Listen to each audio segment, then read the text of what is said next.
नमस्ते दोस्तों, मैं हूं आरजे गौरव और आप सभी का मैं स्वागत करता हूं डॉक्टर शीतल टुंगसे होम्योपैथी इस यूट्यूब चैनल पे।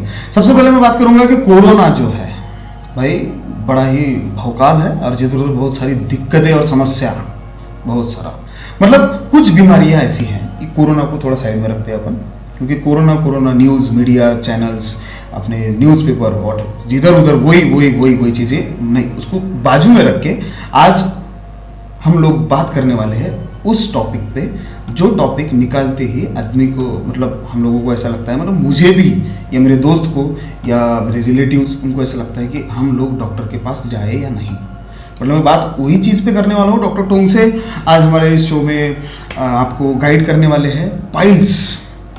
दोस्तों पाइल्स ये अलग है सर, मतलब बहुत सारे जो पेशेंट्स हैं वो सोचते हैं कि भाई मुझे ये दिक्कत हो रही है, मैं डॉक्टर के पास जाऊँ या नहीं जाऊँ। तो डॉक्टर साहब हम आपका शो में सहर्ष स्वागत करते हैं। Welcome welcome. नमस्कार।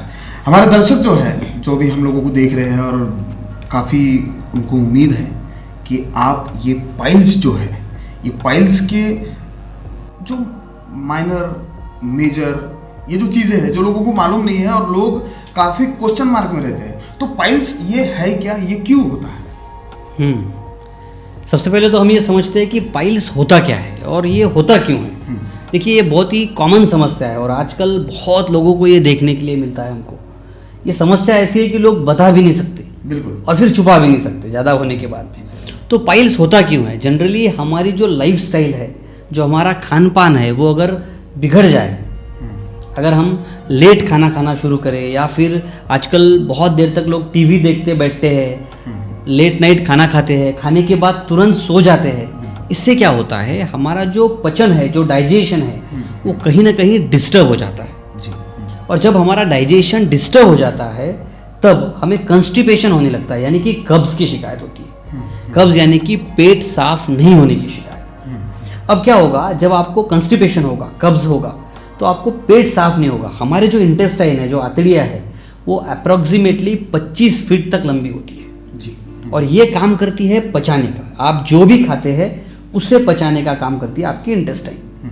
अब क्या होगा, जब आपका डाइजेशन बिगड़ गया, यानी कि आपको कब्ज की शिकायत हो गई, तो लैट्रिन की जगह पे प्रेशर क्रिएट होगा। तो ये जो लैट्रिन की जगह होती है, ये मांस की बनी हुई होती है, यहाँ पे प्रेशर आता है और प्रेशर आने की वजह से क्या होगा, एक तो फूल जाएगा, यानी कि मस्से के जैसा बाहर आ जाएगा, जिसे हम कहते हैं पाइल्स हो जाना जी। या फिर अगर हार्ड स्टूल है, लैट्रिन अगर आपको सख्त होती है, तो फिर क्रैक हो जाएगा लैट्रिन की जगह पे। अब इस क्रैक को हम क्या बोलेंगे, फिशर। अच्छा, अगर मस्सा आ गया तो उसको हम कहेंगे पाइल्स। अगर फट गया या क्रैक हो गई तो उसको हम कहेंगे फिशर। और अगर वहां पे बॉइल्स के जैसा बन गया, यानी कि फोड़े के जैसा बन गया, और वो फोड़ा अंदर तक जाता है, सुरंग के जैसा अंदर बनाता है, इसे हम कहते हैं फिस्टुला। अच्छा, तो ये जो बीमारी है ये हमारे लाइफस्टाइल से रिलेटेड है और इसको समझना बहुत ज़रूरी है कि पाइल्स किसे कहते हैं, फिशर किसे कहते हैं, फिस्टुला किसे कहते हैं। क्योंकि अगर आप समझ गए कि पाइल्स क्या है, अगर आप समझ गए कि फिशर क्या है या फिस्टुला क्या है, तो फिर इसकी ट्रीटमेंट जो है वो आसान हो जाएगी। और काफ़ी लोगों को मैं देखता हूँ, उनको समझ में ही नहीं आता है कि ये पाइल्स है, फिशर है या फिस्टुला है, और फिर गलत ट्रीटमेंट लोग करते बैठते हैं। कभी कभी लोग बहुत ज़्यादा घरेलू उपाय करते बैठते हैं बिना डायग्नोसिस किए, बिना समझे कि उनको पाइल्स है, फिशर है या फिस्टुला है। सर जी, मेरा एक सवाल इसको लेके ही ऐसा है कि जो लोग हैं, मतलब ये जो बीमारी है, जो लोग हिचकाते हैं, बात नहीं करते, मतलब चुप्पी पकड़ लेते हैं कि भाई हम नहीं बोल पाते या हम होने के बाद ये डॉक्टर्स की सलाह नहीं लेते, तो ऐसे लोगों को आप सबसे पहले क्या बताएंगे? सबसे पहले इसके बाद में मैं और सवाल आपको पूछने वाला हूँ, लेकिन जो लोग हिचकाते हैं ये चीज़ें बोलने के लिए, जब ज़्यादा होती है बीमारी तो उस बार मतलब वो हाथ के पार निकल जाती है, बराबर, तो उनके लिए आप क्या बोलेंगे? नहीं, सबसे पहले तो देखिए ये कॉमन समस्या है। बीमारी कोई भी हो उसे छुपाना नहीं चाहिए, उसे बताना चाहिए। अब बताना किसको, ये इंपॉर्टेंट है। तो आपने डॉक्टर से अगर बात की, डॉक्टर को अगर बताया, उन्होंने अगर टेस्ट किया, चेक किया और फिर डायग्नोसिस किया, निदान किया कि आपको क्या है, तो फिर उसका इलाज जो है वो आसान हो जाएगा। तो डॉक्टर को बताना ही चाहिए, बहुत ज़रूरी है। हिचकिचाएंगे तो आपकी ही तकलीफ बढ़ सकती है और आगे कॉम्प्लिकेशंस हो सकते हैं। तो कॉम्प्लिकेशंस अगर आपको टालने हैं तो क्लियरली डायग्नोस कीजिए, डॉक्टर को बताइए आपके जो सिम्टम्स है, जो लक्षण आपको है, लक्षण समझना बहुत ज़रूरी है। लक्षणों को देखिए, उनको नोट डाउन कीजिए, आपके डॉक्टर के साथ शेयर कीजिए और उसका डायग्नोसिस कीजिए। लेकिन अभी दर्शकों को हमारे बताइए लक्षण ये है क्या, ये पाइल्स में कौन कौन से लक्षण है? देखिए, पाइल्स में जनरली दो प्रकार के पाइल्स होते हैं, जिसको हम बवासीर कहते हैं आम भाषा में, या फिर हेमोरॉइड्स कहते हैं मुख्यतः। एक होता है इंटरनल हेमोरॉइड्स यानी कि अंदरूनी बवासीर, और एक होता है एक्सटर्नल हेमोरॉइड्स जो बाहर आता है, जो हमको लैट्रिन की जगह पे दिखता है, जैसे मैंने बताया ऐसे मस्से के जैसा दिखता है, वो होता है एक्सटर्नल हेमोरॉइड्स। और उसी तरह से वो अंदर से आ जाता है, तो उसे कहते हैं इंटरनल हेमोरॉइड्स। अब अगर एक्सटर्नल पाइल्स आपको है तो बहुत दर्द रहेगा, आप बैठ नहीं पाओगे, चेयर पे बैठ नहीं पाएंगे, लैट्रिन से आने के बाद में चेयर पे बैठना मुश्किल हो जाएगा। फिर थोड़ी देर के बाद दर्द कम होने के बाद फिर आप बैठ पाओगे। लेकिन अगर इंटरनल पाइल्स है तो उसमें ब्लीडिंग बहुत ज़्यादा रहता है, यानी कि बहुत खून निकलता है, कभी कभी पिचकारी के जैसा ब्लड निकलता है और पेशेंट डर जाते हैं। उसी के साथ साथ खुजली होना, दर्द होना, डाइजेशन डिस्टर्ब हो जाना, कब्जियत होना, तकलीफ होना लैट्रिन करते वक्त, इस तरह के सिम्टम्स इसमें रहते हैं। अब हम लोगों की दादी या नानी थी तो कुछ नुस्खे बताते थे उन समय, तो कोई पाइल्स पे घरेलू इलाज वगैरह कुछ है?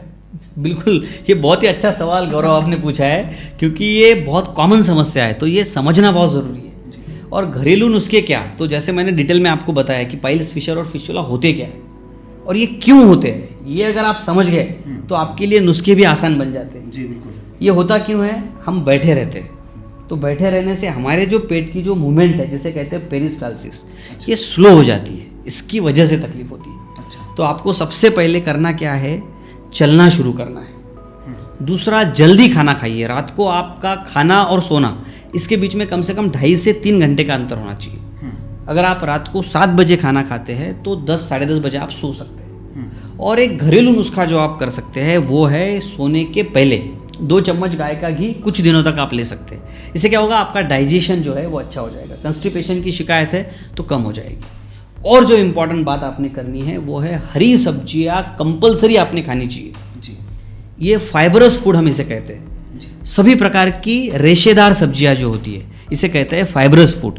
ये फाइबरस फूड क्या करेगा, आपके इंटेस्टाइन में जाके आपका जो फूड पार्टिकल्स है, आपने जो खाया हुआ है, उसको पचाने में भी मदद करेगा। और हार्ड जो लैट्रिन होती है, सख्त जो स्टूल पास होती है, वो नहीं होगी। लैट्रिन सॉफ्ट करने का काम ये फाइबर्स करते हैं। सर जी, मेरा एक सवाल इसको ही लेके है कि मैक्सिमम लोग जो है, खास करके अब अपने जो हम लोगों के कलाकार लोग जो रहते हैं, उसके बाद जो ट्रैवलिंग मैक्सिमम करते हैं, जो प्राइवेट कॉर्पोरेट सेक्टर में एज एन सेल्स के या कोई मैक्सिमम ट्रैवल करते रहते हैं, तो खान पान की जो समस्याएं हैं वो उनके सामने बहुत ज़्यादा रहती है। स्पेशली अगर देखा जाए तो ट्रैवलिंग करते समय कोई ढाबे पे खाना खाना और कोई होटल्स पे खाना खाना, तो बट ऑब्वियस है कि वहाँ पे स्पाइसी मिलना ही है, क्योंकि ज़बान की चटक तो बड़ी खतरनाक होती है। और उस समय जो फूडीज़ रहते हैं या उन लोगों को मतलब कोई ऑप्शन नहीं है, नॉनवेज खा लेते हैं, अच्छा मिलेगा, फ्रेश मिलेगा वगैरह वगैरह। तो उस समय जो ट्रैवलिंग करने वाले लोग हैं या जो एम्प्लॉयर हैं, उन लोगों ने बाहर जाने के बाद क्या खाना चाहिए? बिल्कुल, ये बहुत इंपॉर्टेंट बात है और समझने वाली बात है। काफ़ी ऐसे प्रोफेशंस हैं जिसमें लोग बाहर जाते हैं या फिर उनका ड्यूटी टाइमिंग फिक्स नहीं होता है, कभी भी खाना पड़ता है। तो आपको कुछ इंपॉर्टेंट बातें याद रखनी है। जैसे आप खाने में देखिए, सलाद ज़्यादा से ज़्यादा खाइए।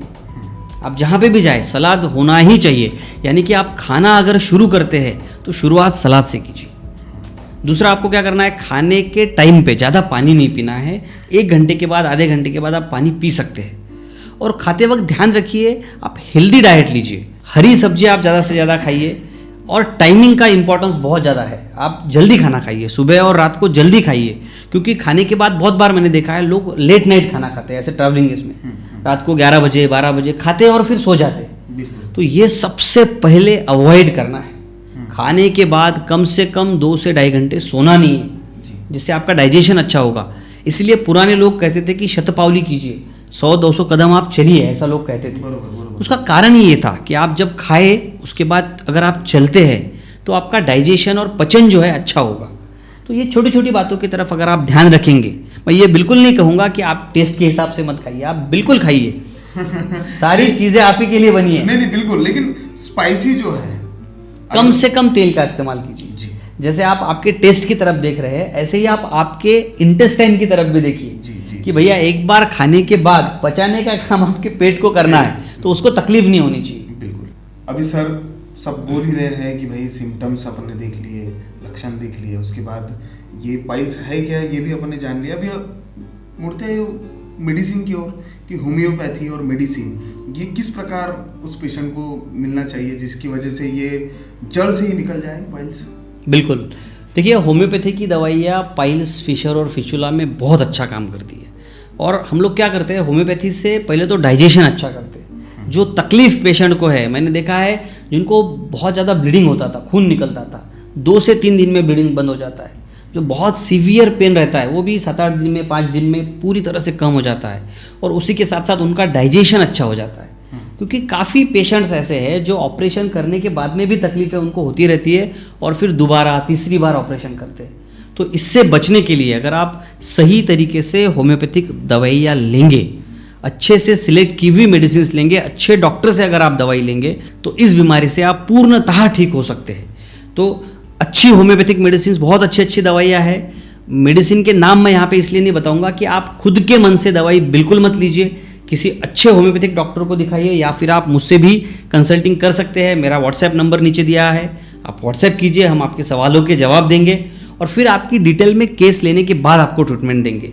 तो अच्छे डॉक्टर को दिखाइए, सही डायग्नोसिस कीजिए, खान पान की तरफ ध्यान रखिए और परफेक्ट मेडिसिन अगर आप होम्योपैथी की लेते हैं तो बिना ऑपरेशन, बिना झंझट इस बीमारी से पूरी तरह से आप स्वस्थ हो सकते हैं और फिर से हेल्दी लाइफ आप जी सकते हैं। तो सर आपने हमारे दर्शकों को जो अमूल्य ऐसा मार्गदर्शन किया है, thank you so much. First of all doctor Tungse homeopathy YouTube channel पे आप जो दर्शक हमें देख रहे हैं, पाइल्स के जितने भी कुछ यदि प्रॉब्लम है नहीं है तो बहुत अच्छी बात है, लेकिन कुछ भी अगर ऐसी चीज़ जो सर ने अपने को अभी हम लोगों को बताई है, हम लोगों को गाइड किया है, तो कुछ भी ऐसा होता है तो व्हाट्सअप दिया नंबर है वो व्हाट्सअप कीजिए, मैसेज कीजिए। और देखिए भाई चलना बड़ी इंपॉर्टेंट चीज़ है लाइफ में, डाइजेशन उससे भी ज़्यादा इम्पॉर्टेंट है। तो ऐसे बहुत सारे अनेक वीडियो में मैं आपके सेवा में हाजिर रहूँगा डॉक्टर टुंगसे होम्योपैथी इस यूट्यूब चैनल पे। Thank you so much. Thank you, बहुत बहुत धन्यवाद।